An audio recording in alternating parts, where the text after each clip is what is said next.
So hello welcome back to स्वागत है सभी छात्र छात्रों को हमारे यूट्यूब चैनल में। दोस्तों हम आपके लिए लेकर आए हैं अर्धवार्षिक परीक्षा 2023-24। यहाँ पर आप देख सकते हो कक्षा 9वीं का विषय हिंदी का आपका पेपर लेकर आया है। यहाँ पर पूर्णांक आपका 75 अंकों का होने वाला है। यहाँ पर देख सकते हो समय आपका 3 घंटे का होने वाला है। निर्देशांक आप जरूर से पढ़ लीजिएगा। तो क्या करना, अगर आप चैनल पर ना तो चैनल को सब्सक्राइब कर दें एंड वीडियो को लाइक कर दें, क्योंकि हमारी अगली आने वाली वीडियो की नोटिफिकेशन सबसे पहले पहुंच सके। क्योंकि यहाँ पर आप टेलीग्राम ग्रुप में ज़रूर ज्वाइन हो जाइए, क्योंकि वहाँ पर आपको रियल पेपर मिलते रहते हैं। यहाँ पर पहला विकल्प आ जाता है, सही विकल्प चुनकर लिखिए। कोयले में अपने चमकीले गीत क्यों तैरा रही है? कोयला अपने चमकीले गीत क्यों तैरा रही है? इसका चिढ़ाने को, इसलिए काले संकट सागर पर मरने हेतु प्रसन्न करने का, कायरता दिखाने को। दूसरा आ जाता है, कबीर के काव्य का मूल स्वर है समाज सुधार, राजनीतिक चेतना, कृषि व्यवस्था, देश प्रेम। तीसरा आ जाता है, रसखान जन्म लेना चाहते हैं कश्मीर में, राजस्थान में, ब्रज में, महाराष्ट्र में। फिर आ जाता है, गंगा की रेती किस अंकित है? किससे, मतलब गंगा की रेती किससे अंकित है? चांदनी से, रंगों से, बालू के। यहाँ पर आ जाता है बालू के सांपों से। फिर आ जाता है हरियाली से। पाँचवा आ जाता है, मेघ कैसे आए हैं? बंठन के, गर्जना करते हुए, चुपचाप छिप छिप कर, बंठन के। इसका फिर छठवां आ जाता है, खेतों में दूर तक क्यों फैली हुई है? इसका हरियाली, सूखी घास, बिजली की चमक, काली माँ, हरियाली। फिर आ जाता है, रिक्त स्थान की पूर्ति कीजिए। तो रिक्त स्थान का यहाँ पर आप स्क्रीनशॉट ले लीजिए इसका।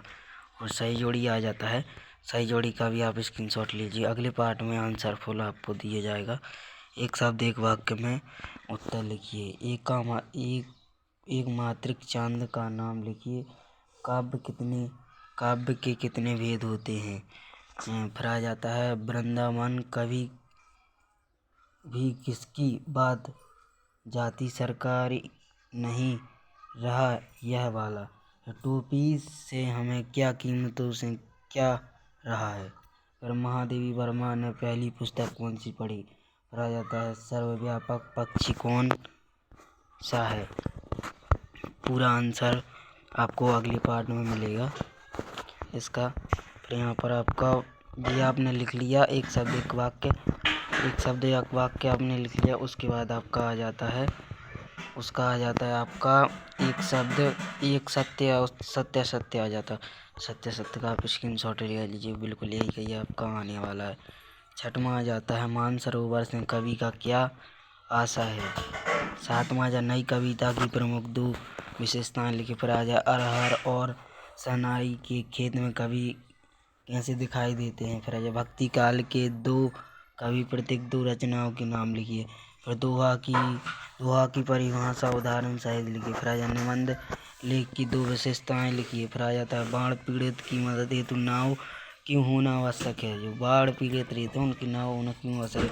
लता ने दो बदल रूपी मेहमान की किस तरह देख की भजानुप्रास अलंकार की परिभाषा लिखिए उदाहरण सहित। फिर आ जाए, 15वां आ जाता है, प्रेमचंद के साहित्य में कोई उनकी दो विशेषताएं लिखना है। एकांकी और मतलब एकांकी की दो विशेषताएं। छोटी बच्ची को बैल के प्रति प्रेम क्यों उमड़ आया? फिर ब्रजभूमि की प्रति कवि का प्रेम किन किन रूपों में अभिव्यक्त है? ये सब आपको लिखना है।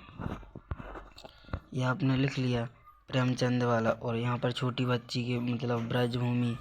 18वां यहाँ पर गद्यांश लिखना है, तो आप इसी में से ढूंढ के आप लिख से गद्यांश। और यहाँ पर ध्वनि प्रदूषण और प्रयुक्त गद्यांश सारांश लिखना है इसका। अथवा है तो अथवा देख लीजिए, निम्नलिखित काव्यों को प्रसंग लिखना है, आप देख लीजिए, अथवा देख लीजिए। 21वां आ जाता है, जीवन पुस्तिका लिखना है। और जल है तो कल है। और यहाँ पर 22वां आ जाता है, अपनी शाला को त्याग प्रमाण पत्र, मतलब आपको स्थानांतरण के लिए, शाला छोड़ने के लिए आपको एक अपनी प्राचार्य को पत्र लिखना है, प्रमाण पत्र लिखना है विद्यालय के लिए हमें। जो आवेदन पत्र कहते हैं। फिर 23वां आ जाता है, यहाँ पर आपको कोई भी एक निबंध लिखना है, जीवन परिचय लिख दीजिएगा, आप कुछ भी लिख दीजिएगा। वृक्षारोपण पर भी लिख सकते हो।